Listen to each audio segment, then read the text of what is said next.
Happy Halloween, Isaac. Happy Halloween, sir.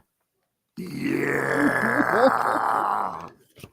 Let's go ahead and get our guest in here. Matthew, how are you? Hello, good. How are you guys doing? I like the costumes. It's great. Yeah, wait, is this a costume? Oh, this is just normal. Oh, okay. Yeah. Yeah. This is just how we do. It's a normal Monday night. Normal Monday night. That's what we do. So Isaac, if you want to, for the audience, you can stick your hand in the mouth of the mask like you were doing when the cameras were. It's disturbing. It's deeply disturbing.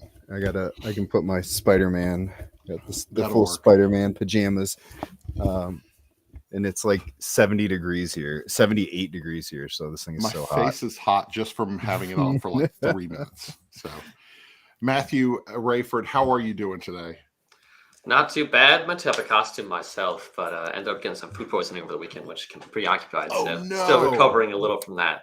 If I need to step away for a minute, I'll let you know. Yeah, absolutely. So we are, as you may have guessed, this is our Halloween episode of the Game Chat, and we've got Matthew on the show because you are part of a Kickstarter. I'm actually digging through all the games right now. You're actually part of a Kickstarter that is pretty horrifying, the Stifling Dark. And so we're gonna talk about this game in just a little bit, but we're going to talk about Halloween gaming and some of our favorite Halloween treats and things like that. So let's get into it. So Isaac, what's your, oh, by the way, new mug for the mug collection. My son. That's fantastic. Yeah, my son bought me this one. It's scary. So we are looking at real simple question. It's Halloween a week from today. And so I wanted to kind of go through what is your favorite Halloween candy and what is your least favorite? What is the worst Halloween candy? Ooh, okay. Favorite Halloween candy.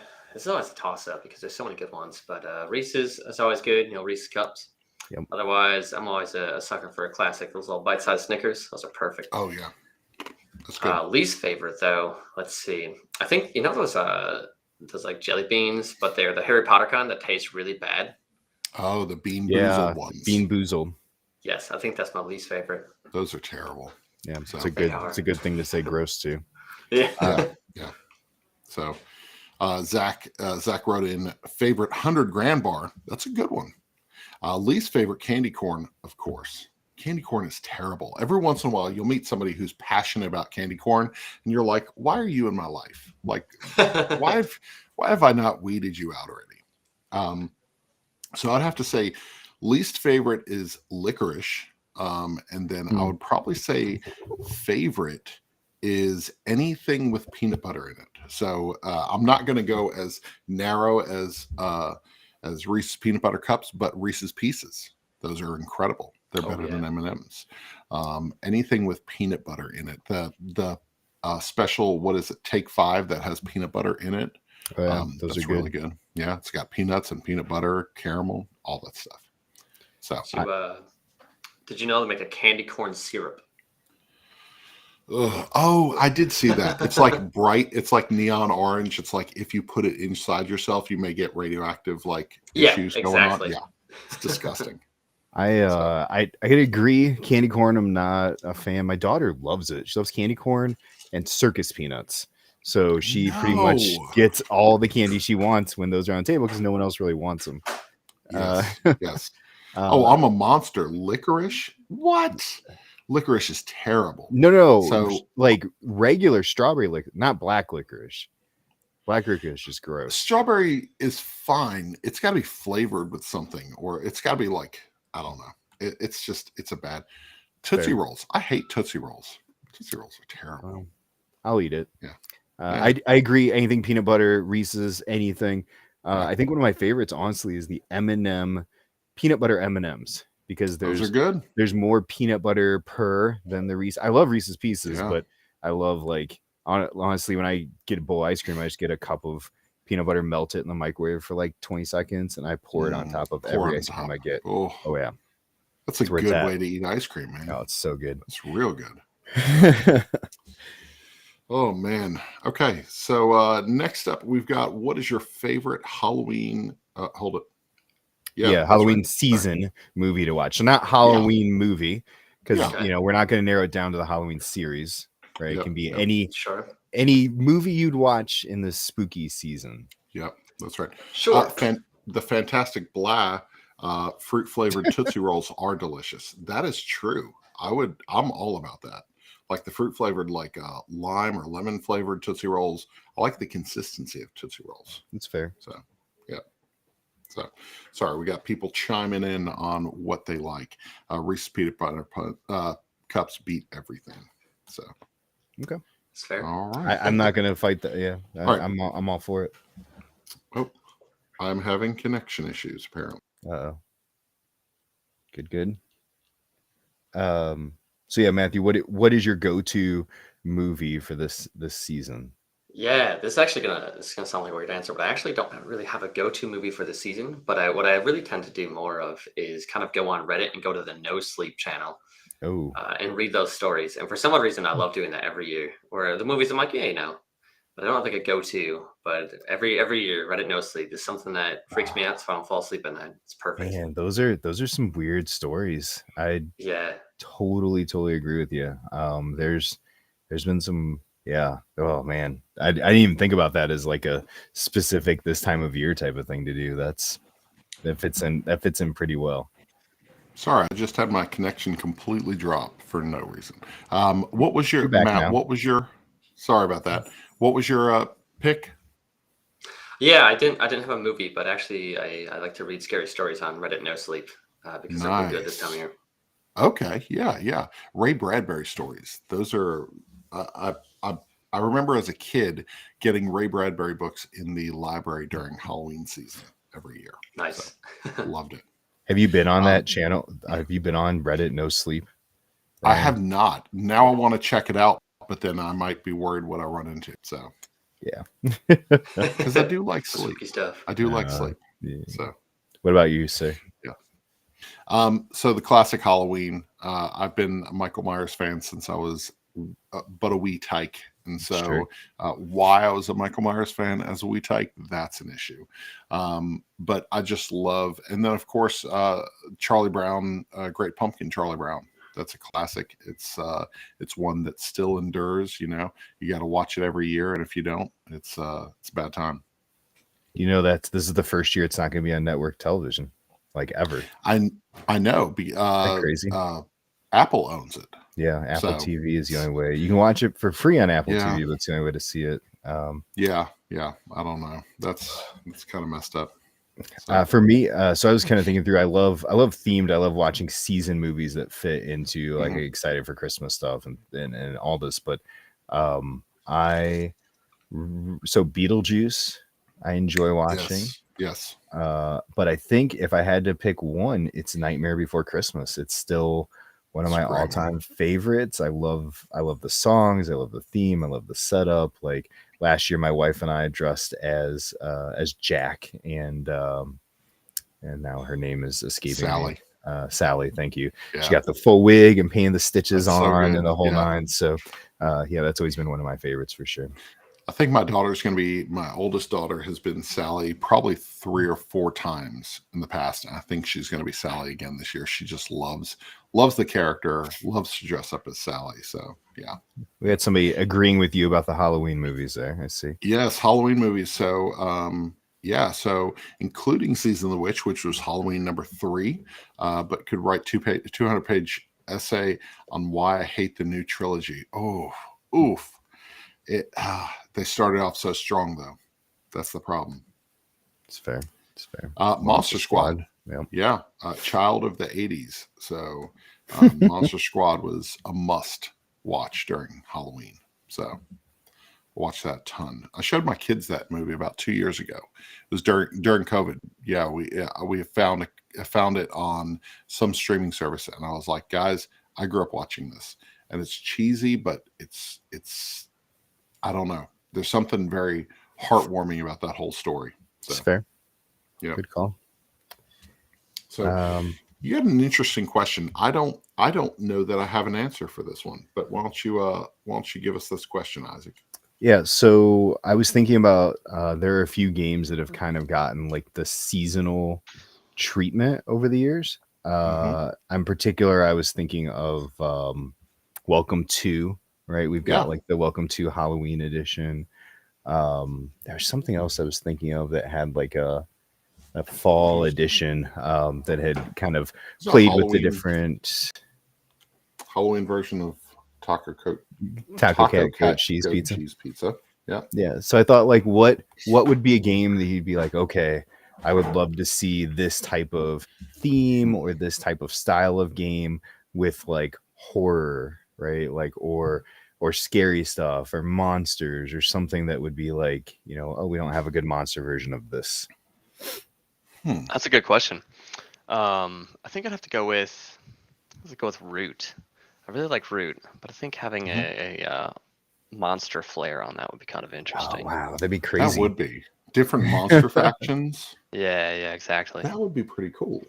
I like that. I enjoy Root. Having a bunch of asymmetrical monster factions. Yeah, I do not. I could dig that. But yeah, it's because it's a hard game and you don't. I like baby games. It's not a baby game. I ain't playing it. I'm just kidding. Man, I don't know. I'm looking all over here.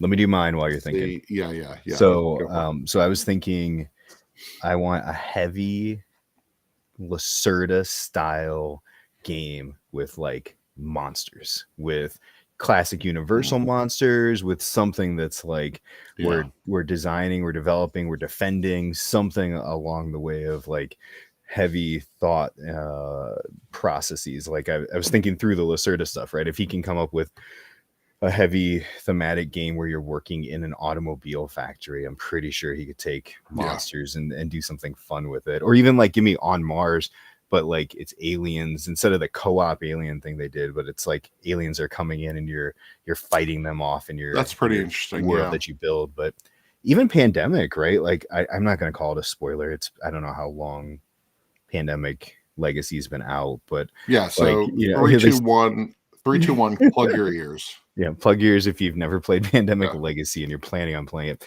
There is a horror theme to that also, right? So there's still like opportunities in games to go, okay, how can we flip this and do a spooky, scary, Halloween-y theme to it? So.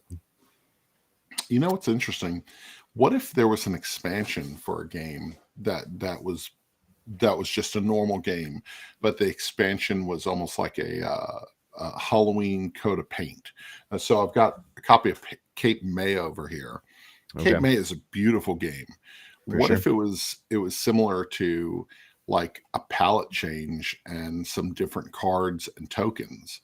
Like you could easily publish like an expansion that was just like a fall time or something like that, or a spooky version of it. So you change your little miniature houses into haunted houses. You change different pieces or different events into something that would like fit that fall creepy theme. I don't know. Right. And I'm just because it's out of the corner of my eye, I can't think of a really good one, honestly. So, well, and there are a lot of games that have done little things. Like I even think about like something like Funfair or Unfair, right? How easy it would be to turn it into like Haunted Park, right? And just modify it, or like Smash Up with different factions, or little ways to kind of modify that through. Yeah, that's true. So, very cool. So. All right. So if you have any ideas of games that you would like to see with a modification for the spooky season, throw it in the comments. So, all right. So Matthew, we want to talk about the Kickstarter that you guys currently have going on. Let me get back over here. I've got piles of games here because we just took a bunch of games to a board game meetup in Atlanta. And so I have games everywhere, and then the games that I'm talking about tonight, and then games I'm playing this week, they're everywhere. You're a mess. Yeah, I'm a real mess. So all right, so Sophisticated Cerberus is the name of your company, right, Matthew? That is correct. All right, so we are talking about the Stifling Dark. I don't even know how we got together with this, but back about a year and a half ago, myself and Bob and Rick, I believe, played this game with you on TTS, and that was our first introduction to the Stifling Dark. It is a horror-based board game that has some really, really cool mechanics that I've not seen before. It's a one versus many game, which is something that I really enjoy. It's something where one player is basically playing the hunter or the killer, and everybody else is trying to get away. So why don't you tell us a little about the game? And I've got everything boxed here, so I'm going to try to show it off as we go here. Yeah, so the core root of the game, the one versus many, like you mentioned, and it's hidden movement. So we've got like a mini map of the main board, and they're behind a player screen. And I've got the main board. So there's paranormal investigators on the main map, and they're going around trying to look for evidence, trying to get out of this abandoned sawmill. However, when they're there looking to make their sort of documentary or whatever, it turns out the thing that they're looking for is actually real, and it is trying to kill them. And so the adversary that we most frequently show off, and I think, just earlier today, we unlocked our third one in the game, is the Butcher. And so the Butcher is stalking you very Michael Myers style, stalking the investigators, and then he's going to try to pop up and stab some of them and eventually try to kill one of them for his sort of sacrificial ritual. And so each of the three adversaries now is going to be very dynamic and play very differently because we like different playstyles, asymmetric. So, and the four investigators are going around the board with their flashlights, and that's kind of our main drive of the game. So we have a line of sight mechanic that uses the little acrylic templates, which you're pulling out right now. Perfect. Yeah, they got some lines on them. Super cool. Yeah. And so that's how we simulate our line of sight, and that makes it really easy to see. Like. Kind of a pun there, but you can see what spaces your character is able to see on the board, which is really nice because now it's not like guesswork or arguing one way or the other. It's just, hey, I can see that spot or you can't, based on the lines going through obstacles and covering space. And so that's how you find the adversary and try to keep the Butcher away and find your way out of the map as well. Yep. So you have these different investigators. So Ibrahim and then Amelia right here. And so you've got these different investigators. And what's cool about it is you've got this, correct me if I'm wrong, like a battery pack, basically your battery on your flashlight. So you can use it for a wider beam or you can use it for a more narrow beam to save energy. But it can really mess you up when you run out of that battery power. Yeah, so the way it is now, we just have the one small flashlight, and the Nightfall expansion introduces a larger one, where the larger one doesn't find the adversary, but it finds items and helps people move through the pitch darkness. But so essentially your battery will run out, and you have to recharge it. Kind of think those like crank flashlights that from like the 90s or whatever. It's basically like that. Yeah, it's a really cool. I love the mechanic of the flashlight. I love the way that what I really enjoy about it is the tension, because there are very few games that you can play a board game and it gives you like legitimate tension, and you're not doing it with an app or creepy music. There is a tension to this game just walking around the map. I mean, the map is huge. It's a quad fold map. And the sawmill is this giant place where you have all these locations. You have all these locations that you can go to. It's really, really cool. And so you have doors in your way. You can go out windows and things like that. You've got the lumber shed over there. Vehicles get in your way so that you can't see through them. And you're all trying to find this killer. And it's the tension's crazy in this game. Yeah, that was one of our biggest drivers. Was we really wanted something that felt tense when you were playing. And the biggest thing too, I think that helps that is a lot of hidden movement games. You're trying to sort of hunt the sort of bad guy or the some kind of killer or whatever. So with this one, we really wanted it to be you're actively being hunted as the cooperative team. Like you are not safe. Yeah, absolutely. So, nice. So how has the Kickstarter gone so far? You guys are what you guys have about 10 days, I think, or 10 or 11 days. Yeah, it should be 10 now. 10, 9 days to go. So on November 3rd is the end of the Kickstarter. And so I'm going to throw the Kickstarter in the show notes, of course, but also in the stream right now. Tell us a little about how it has been, you all putting out your first game on Kickstarter. Yeah, definitely stressful. It's a brand new company. We've been developing this game for 2.5 years. It's our first game we've ever made. It's like, how is this going to be received by the public? Luckily, we had great events like Gen Con Online, Protospiel, Con of the North that we do here in Minnesota, and got lots of really good feedback. And we've really been able to craft our game into what it is today. It definitely didn't look like this at the start. And so seeing it be well received and funding in like 4 hours was really promising. And we're like, okay, we've made it past goal on funding our game. There's enough people who actually like it. So now let's see what we can get stretch goals. And so far, we're at 145 and we've hit quite a few stretch goals, which feels really good because it means we have interest in this game, because it's very niche. One versus many and co-op and stuff is very niche, as is horror. So it's like, are we going to have enough people to be interested in this? And so far it's looking very good, so very exciting there. That's really good. Yeah, I'm glad people have connected with it, because it's definitely, I think this and the Night Cage are the two games that I always go back to, that there's a tension there that like is just wild, that I never thought would be in a board game.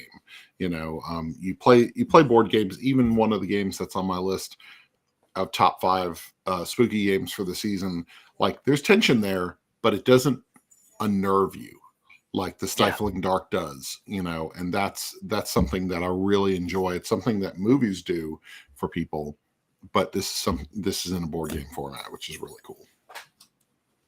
That's good to hear. That's what we like to hear. Yeah, I think Chad said he really liked the box art for this one. I love it. It's super solid. Yeah. Just the glow of, oh man. It's unsettling, just the box art. So yeah, that was the goal behind it. It's not super flashy or anything, but it's enough to be like, it's a little eerie. Yeah, it is. So this is definitely a game that you need to check out. We will have it in the show notes. Ryan's shirt, love Ryan's shirt. Isaac's, our Halloween apparel. So it looked like a pretty heavy game too. That looked like mostly two-handed. Oh yeah. This is the prototype. So even the prototype's very nice. I don't know who did your prototype, but like even the prototype is very well done. Like unboxing, I'm like, oh man, this is really well made. So yeah, we were pretty happy with that. We were kind of worried if we're going to be able to play many games with it where we go to Gen Con and other things. Like, is it going to break down because it's a prototype? But yeah, it's very nice quality. That's good. That's really good. So very cool. So you guys check out Stifling Dark on Kickstarter. This is definitely a game. It's the right season to pick up this game. It's got until November 3rd, so you want to make sure that you jump on that as soon as possible. So, all right, cool. You got a fellow Minnesotan in the comments. Hey, that's awesome. Yeah, that is awesome. Very cool. Yeah, that's great. That's awesome. So Matthew, we like to incorporate a top 5 list anytime we have a guest on the show. So we thought spooky game list. This one was a hard one, Isaac. I had a hard time narrowing down a top 5 that I didn't also talk about last year, that I also haven't written about recently, because I make Halloween game lists every single year. And it was hard for me not to be like, here's my top 30, this is your wheelhouse. This is definitely your wheelhouse. Yeah. So I had to mix it up. So my top 5 is a little different this time. So perfect. So we're going spooky, scary, Halloween, like just monster, something that's thematic. Doesn't have to be a scary game, right? But just something that fits, like, hey, this is a game that it's October. Yeah, we got pumpkin spice on the table. We got, we're carving some pumpkins tonight. Let's play a game when we're done. What do we take out? Sure. To answer Chad, what year is this for my annual Halloween list? This is year 5 or 6. I'm trying to remember. I think year 5, because I didn't do it our first year as a site. So, fair. Yeah. That's pretty cool. All right. Matthew, what you got in your number 5 position? Yes. Number 5. Let's see. I'm in my game room right now. So I think if I got a good group, like a bigger group, 6 to 8 people, I like to play Cult Following. It's very fitting. It's one of those sort of convince people, and whoever convinces better, or what's more funny. But you're trying to convince people to like. There's 2 people that are cult leaders to join your cult, and so everyone else around the table has to choose one of the 2 people, a cult they're going to join. And you're given like prompts, like a standard kind of apples to apples or Cards Against Humanity type game. We're given prompts, but you have to tell a story about your cult, so you have to really expand on it and try to convince everyone around the table. So it's very entertaining from every time I played it. Big fan of that one. So I place that as a solid number 5. Nice. That seems like a solid party game. Yeah, it's really good. Number 4. Let's see. We'll do all. Number 5. Okay. Yeah, cool. we'll do all our number 5. That works better. All right, number 5. This box is 150 pounds. Ooh. My father's work. I missed the Kickstarter on this one. I didn't pull the trigger because I was afraid it was too close to a game that I do not care for that is on Isaac's list. And so when you get to it, I'll call you out.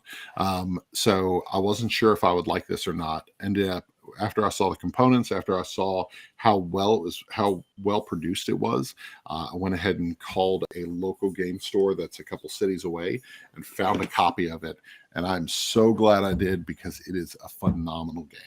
And so my father's work is definitely one that will come out in the spooky season, has a lot of replayability, even though it takes about 3 hours. So it's not one that's going to come to the table often, but it's definitely for the season. I have it, but I'm afraid the group that I play with mainly, we take so long to play games. And really? I've heard that that's more like with a slow group, like a 5-hour game. And so I'm like, I'm very cautious. I've got a group that I would play it with that really enjoy and they're on here a lot. My friends Jason and Becky really enjoy like the narrative stuff. So I think they would enjoy that. But it's one I'd really be interested in checking out. Yeah. So Chad asked a question. What did you like more, My Father's Work or Abomination? One of them I had an opportunity to get for $15, and I passed up on it because I would never play that garbage. So I'll let you know which one that is. Because you do know I have like 8 things on my list, right? I know, but if you mention the one that I don't like, I'm going to call you out on it. Okay, well, let's start with that one then, maybe. And that's the Scooby-Doo and the Goonie escape games from the Op. Those are fantastic. I loaned out my Scooby-Doo one, but this is the Goonie one. I like these escape games, and I don't know if you've played one of them, haven't you, Ryan? The Scooby-Doo one? I played the Scooby-Doo. It's so good. It's everybody has a role. Everybody feels like they have their own role, and it feels less quarterbacky than like Unlock or what's the other ones from Cosmos? Exit, where somebody can just take it and run. Like everyone has a role with these, and if you don't get everybody involved at the table, you're not going to win. And these are such a fun thematic escape room game. Great. The escape room is just fun to play this time of year. So that's the number. They call it the Coded Chronicle system. Yes. And actually, I haven't played The Shining, but The Shining is one of them too. It's true. I haven't played that one yet either. But the system works really, really well because you're basically using the number of the character that you're playing as and adding it to a 3-digit code to make a 4-digit code, which gives you that's the prompt that you're reading in your narrative book, which is super cool. Like it's a great system. It's really well done. So very much. Yep. All right, Matthew, number 4. Number 4. I'm gonna go with the Bloody Inn. So that's where you're running the hotel, collecting guests. You've got it right there. Perfect. I'll hold it up for you. It may be on my list. Ooh, even better. Yeah, it's one that's not like it's very scary in terms of like this big monsters or other things, but it's definitely a very theme of you're killing your people in your hotel. But it's also just a very fun game. Yes. Very underrated. Awesome. My number 4, let's see what I have as my number 4. So number 4 is Horrified. You can pick either version. This is the one that I grabbed before I saw the other one on the floor. So Horrified comes in 2 different types. You've got your Universal movie monsters, or you've got your cryptids with the American monsters. I don't know. This is the one cooperative. Erin's not a huge cooperative fan, but this is the one co-op that I could easily be like, hey, I'm playing Horrified. And she's like, yes, I am playing that game.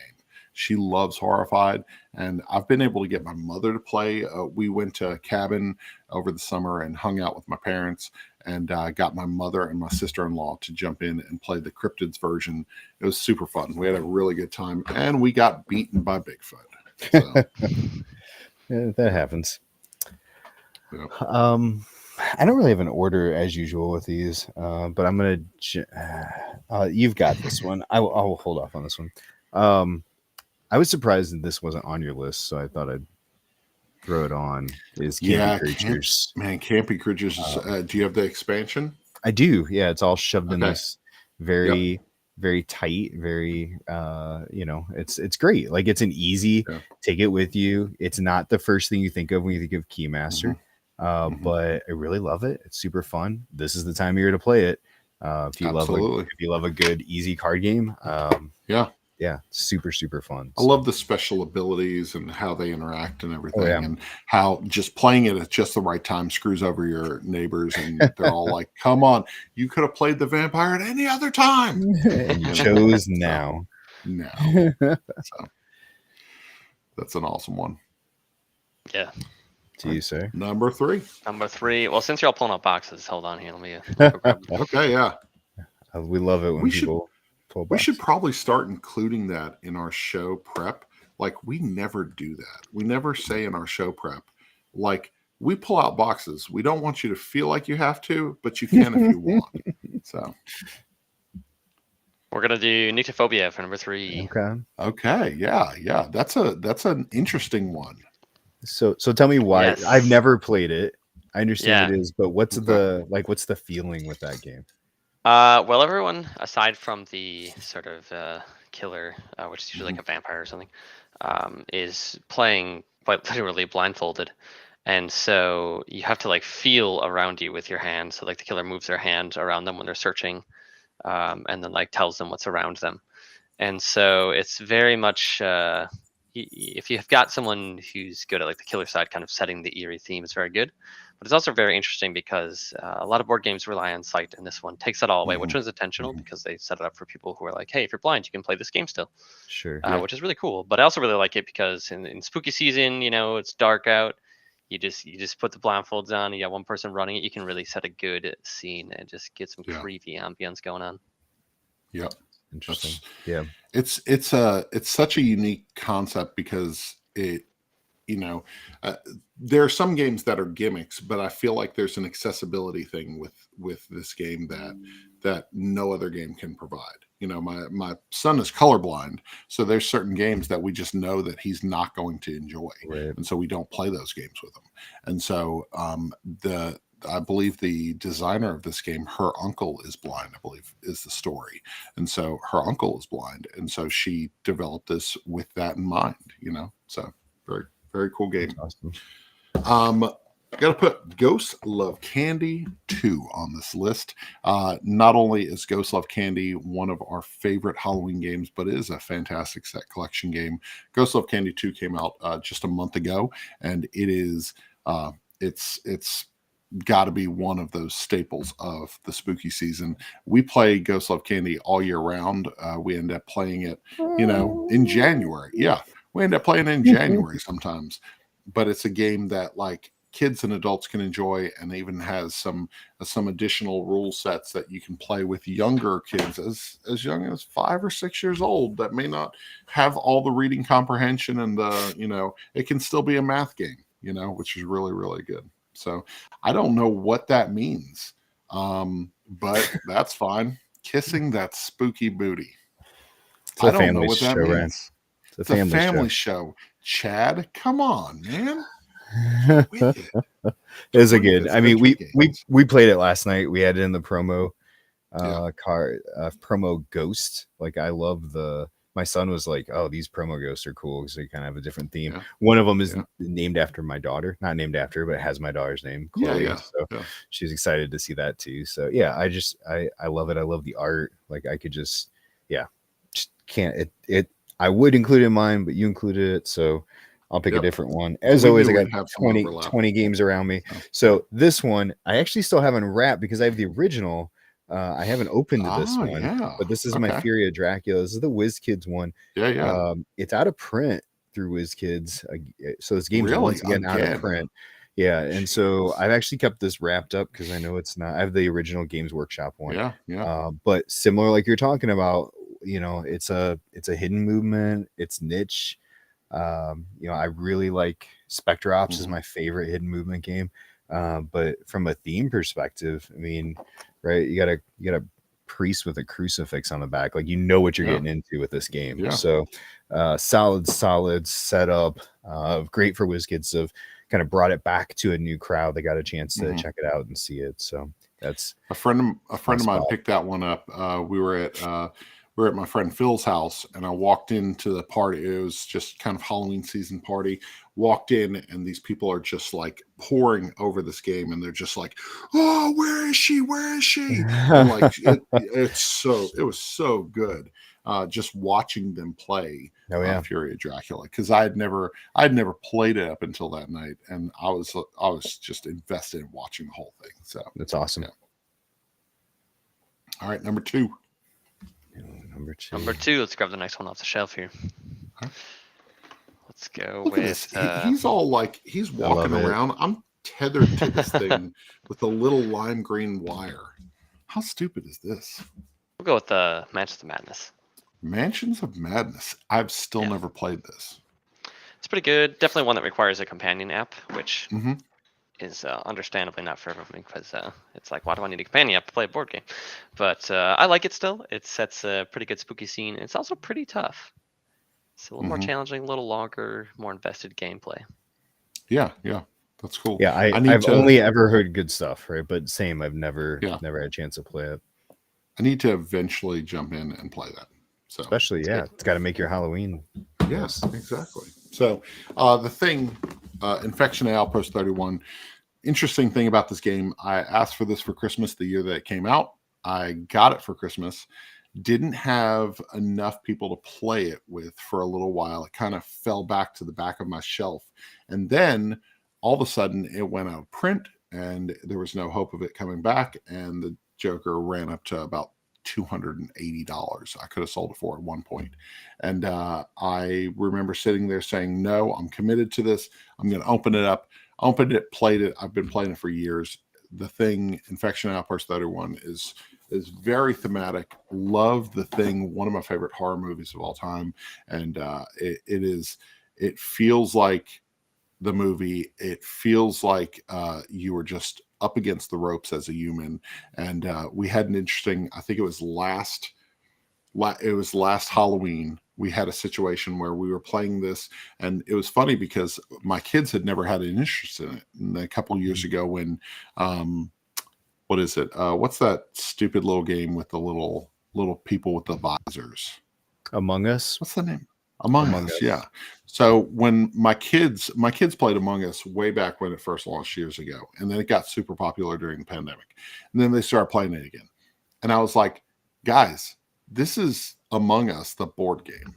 And they were like, are you serious? So one night we had nothing but teenagers, me, Aaron, and a friend of ours, and we're just sitting here playing this game. And it just so happened that our friend ended up getting the infection card 2 times in a row. So there was only ever one infected player at the table during the entire game. And we're yelling at each other. We're accusing each other. We're throwing people under the bus. We're tying people up. We're like, get out of here. You can't play. You're not good enough. You're the thing. And he's sitting back just laughing at us the whole time because he somehow got that infection card 2 times in a row. That's awesome. Which is insane odds-wise, but it happened. So. Number 2. I don't own number 2. And in fact, I shouldn't say that. I think I own number 2, but I think somebody has it. I started making a list in the last year of like when I loan games out to people, because I feel like it was starting to get like, did I have that game? Did I not? Yeah. And also to answer Chad's story, I have not played, or his question, I've not played Fearsome Floors. I've not heard of that one. So. Oh, that is one of Rick's favorite. We'll probably summon Rick White as soon as we say it. But yeah, Fearsome Floors is a good one, and Rick loves that game. So yeah, I'm not familiar with that. Here, I'll tag him. We'll see if we can Beetlejuice him. So I would go with for when I don't have, but I love playing this time of year, is Dead of Winter. Dead of Winter is right behind you. Perfect.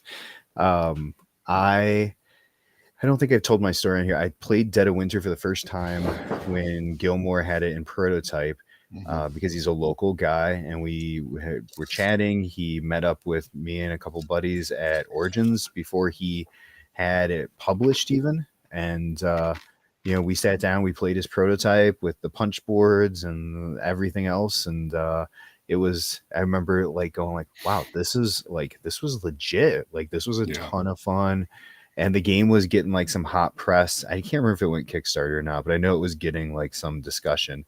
And we sat down with another two people that we didn't know who just kind of stumbled in, and they're like, what game is this? And we're like, oh, it's Dead of Winter. It's this new game coming on. The one guy's like, I haven't heard good stuff about this, and starts back and forth. And we're like, well, this is John Gilmore. He's the designer of the game. And they're like, oh man, I'm super excited to check this one out. Oh my god. Yeah. And I'm like, just be honest. Like, he's a designer. He wants to hear honest feedback. Please let him know. So but it was good. It was Dead of Winter is a game I want to play in October. I love Dead of Winter. Gets played all throughout. Anytime it's cold, there's an opportunity to play Dead of Winter, and playing it late into the night is so much fun. So everybody, if we're quiet for like 20 seconds, Rick might go away and think the stream ended. And so we could just be silent, maybe whisper. Yeah. Matt's got it. Matt knows what's going on. I'll talk like this. It'll be fine. Good. Okay. Looks like he's going away. Oh, okay, thank goodness. Good. All right. So, no, Rick, we were talking about Fearsome Floors, one of your favorite Halloween board games, a game that allegedly you like a lot. That is out of print. That's been out of print for a long time. So, all right. Number one game. What you got, Matt? Oh, you took Dead of Winter. So let me see what else I can grab here. I don't know if it's really number one, but it's one I really like. So I just noticed that game was upside down behind me. That's embarrassing. What game is that? It was it's Camp Pinetop. You ever played that? Oh, one? Okay. Yeah. Not a horror game. We'll save that for camping week. There we go. Trailblazers is coming out for another camping game that I'm very excited about too. Trailblazers is really good. I was very impressed. Played that at a camping one. So that'd be fun. That'll be good. Go with classic Mysterium. Solid. I almost bought what is it, Mysterium, the big top one. What is it? Mysterium Park, just because of the theme. I almost bought it the other day. I was like, no, stop buying games, Ryan. It's bad. Well, and that's such a good, like, again, you mentioned the cult one, you said, the cult following, right? Like, that's a good, everybody get together and we're all going to have a good time and play at the table. And that's awesome.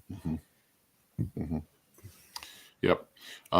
So Chad has one of my old favorite spooky theme games, Last Night on Earth. It's the game that even early in my gaming, I would never pick up that game because of the front cover. And I finally sold it. Throw up. I finally sold it last Origins. I think I got into gaming really hardcore when Tabletop came out, right? Which a lot of us did.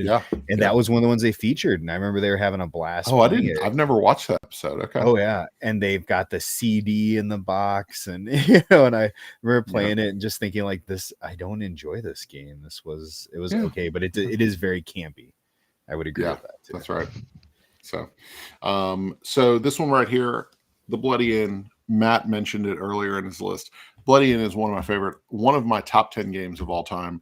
It's crazy because it is a morbid game The artwork through and through is done by Weberson Santiago, one of my favorite artists. I love his designs. I love his artwork. I follow him anywhere I can because his artwork is so intriguing, and it's dark and creepy and off-putting, and I love that he is in the games industry doing this stuff. He's a children's book illustrator. He does so much work, and he actually did a reprint, a Brazilian print of where is it? I don't know where it is. A Brazilian print for sorry, I'm trying to find it. So Coup.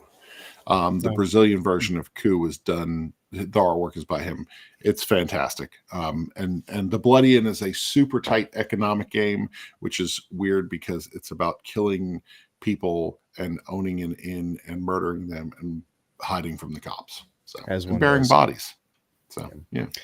As one does. What would be an interesting show is if we try and construct each other's top 10 as best as we can figure out. Ooh, that would be interesting.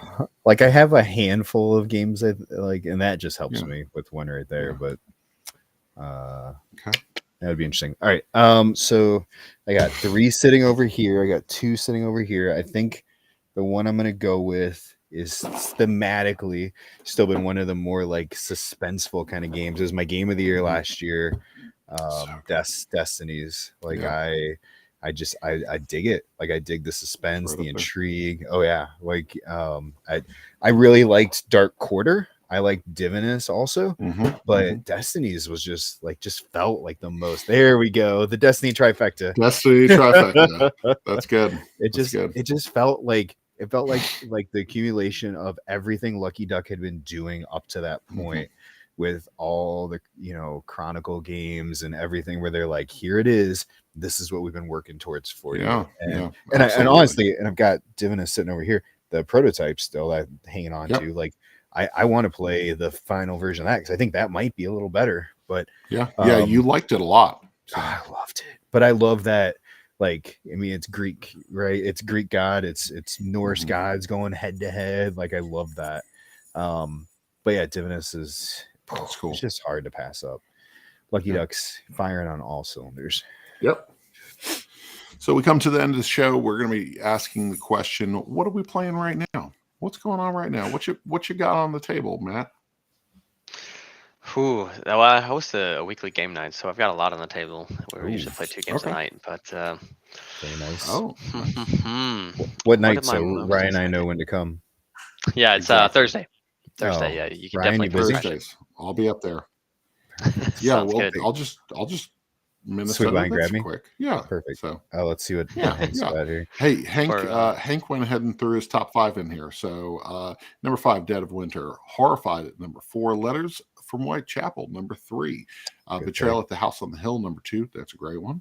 And King of Tokyo, number 1. Nice list, Hank. Very cool. What state are you both from? All right. I'm in Ohio. I'm in Northwest Ohio. Georgia. So, yeah. Oh, Georgia. Nice. Not near each other. Not at all. No. Only at conventions. That's fair. I was just in Atlanta like 3 weeks ago. So next year, I'll have to let you know. Oh, really? Nice. Yeah, absolutely. Let's see. So what game has hit the table recently? Heaven and Nail. Love that game. Oh yeah. I just picked up My City. Yeah. So let's see how that plays. Yeah. Legacy Reiner legacy game. That's an interesting one. We really liked My City. I think we tried to do too much. Like it's easy to jump into 4 or 6 back-to-back games. And I think that we did that a couple times too many, and we toward the end kind of trailed off, and Aaron wasn't enjoying it as much as I was. And so, but it's still a really good game. I think taking it slower and then maybe even playing the forever mode, which is on the back side of it every once in a while. Like I've flipped the board over and played the forever mode multiple times. I really enjoy it. So, yep. And then lastly, I just picked up Misty. I don't know how it's supposed to be pronounced, but it looked really cool. So I'm very excited to try that one out. Misty, am I? It's Mystthea. So I don't know how it's supposed to be pronounced, but it looks very I intriguing. don't know that one. Okay. Oh, I've seen Very this. cool. I don't know. I have not played it, but I don't know that one. now that I see the cover, it was like in that like right before the pandemic kind of release, I think, right? Yeah. It's been out for a few years. I feel like there's this Okay. black hole where games came out right at that time and kind of got missed. Well, Anno 1800 was one of those. Yeah. Anno came out at the end of 2020, I think, and I completely missed it. And then when Bob showed it to me, I was like, "What is this? I want to play it so much." And now I'm showing it to other people. Like Anno is such a good game, you know. But did you enjoy that. Miss Thea? What did you think of it? I have yet to play it. I've been reading through the rules, and I'm going to bring it out on next game night. But nice. I think I've heard some Blood Rage comparisons. Okay, that's a good from comparison. if I remember correctly with that one. So I'm very interested. Nice. 2 games that I've been playing a lot. We actually, before the stream, we just finished up with Destiny's Witchwood. This hits GameFound tomorrow. And so this is very good. Very good. So you'll see a full preview on our website tomorrow. But I think there's a part of the story here that I connect with more than a little bit of the fantasy stuff from Destiny's proper. I like this storytelling slightly better because of the setting. That's it. So, but very good. Very good. So, and then November 1st, Chicken. I don't know if you've seen anything about Chicken. This is a brand new pressure luck game from Keymaster Games. Scott Alms designed it. It is stupid fun. I wasn't sure what this would be like, and then we brought it to the table on a little weekend retreat, and people fell in love with it and kept asking to play it. And it's easy to sink 4 or 5 games in to this game. And then like it plays 8 players, so people jump in and out of games, and it's really, really fun. One of the better pressure luck dice games that I've played in the past couple of years. So interesting. Yep. Yeah, I've heard good stuff. Haven't got my hands on it yet, but I'm interested. It's very fun. What have I been playing? It's just chaos on either side of me. These games here. So 2 things. It's everywhere. The games are falling in. I cleaned up too, and it's still a mess. So I did not. This is the newest expansion, the second expansion, I think, to the base set for Epic Alliances, the Thrills and Chills. I just got that. So it's sitting in my living room. My son and I played this a couple nights ago. So we've got Mother Gothel, Jack Skellington, and then the Horned King.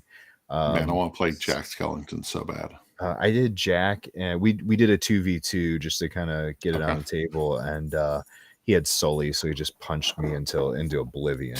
But he just kept punching me over and over. Sully. But yeah, such a fun game. Sorcerer's Arena is ever expanding, I'm sure, from the op, and so good. The other one that we just got actually from Lucky Duck was the newest co-producing thing they did with Druid City, and it's Tidal Blades, the banner festival. Light. It was simple. We played it 2 players.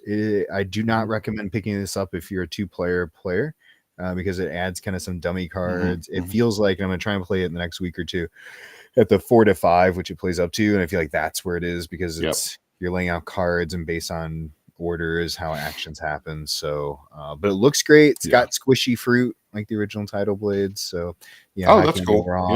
It's Mr. Cuddington artwork. It's in the same universe, all wooden bits. Always a win. Like I can't complain about the stuff that Lucky Duck's doing. They're, like I said earlier, I mean, they're hitting home runs. I mean, here we are talking about 2 of their games, so good stuff. That's awesome. So Very cool. So Matthew, why don't you tell us one more time the Stifling Dark? Tell us where people can find it. So Yeah. Right now, the best place to find that is on Kickstarter. So Kickstarter, the Stifling Dark, you've got that link right there, which is perfect. And we are very excited to hit some more stretch goals. We'll be going to back right after that for fulfilling pledges and late pledges, all that fun stuff, and then hitting retail after that and start delivering games, etc.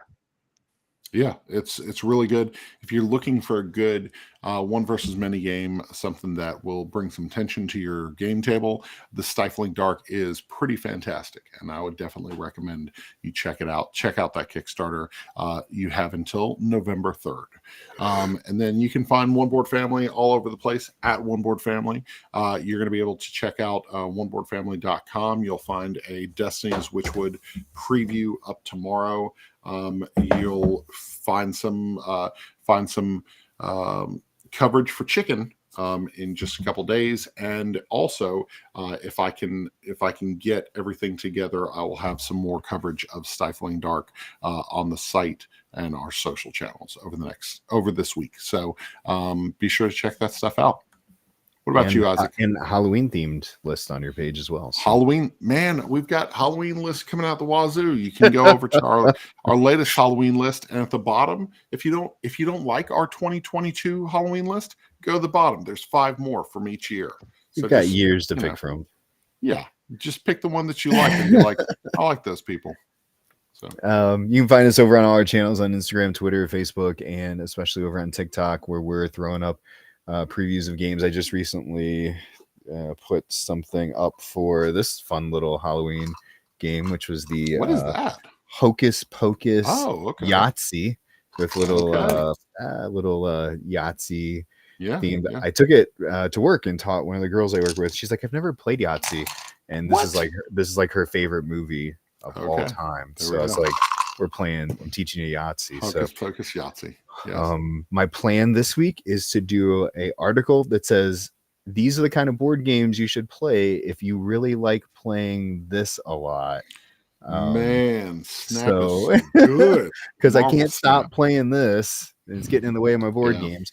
Look for some coverage on that. I figure I'd hit the iron while it's hot. I've got some ideas for that. So that's good. That's where we're at. Matthew, have you been playing Marvel Snap? I don't know what that is. Okay, man. Marvel Snap, man, came out a week ago today or tomorrow. Week ago. Yeah. Yep. So Marvel Snap, basically what you're doing. Yeah, it's a week because I got 7-day award. Yeah. So basically it's you're trying to win. It's stupid. It's real good. The best comparison, the comparison everybody's making to it, and it's not entirely fair. It's Smash Up. But you're constructing a deck of cards with powers. You're trying to win 2 of 3 bases, and they're all Marvel themed. It's from a team that developed big developments of Hearthstone, team that left Blizzard, and they've been working on this for like the past couple of years. Super smooth. It's a freemium game. I've just been grinding the free and doing just fine with it. So. I'm enjoying it. I mean, I got into a weird position, Isaac. Unlike Hero Realms, where you beat me every single game. Unlike Hero Realms, where I lose constantly. I went on the first 2 days that I played about 60 games, let's say. Okay, a lot. Round it up to 60. I lost 1 time.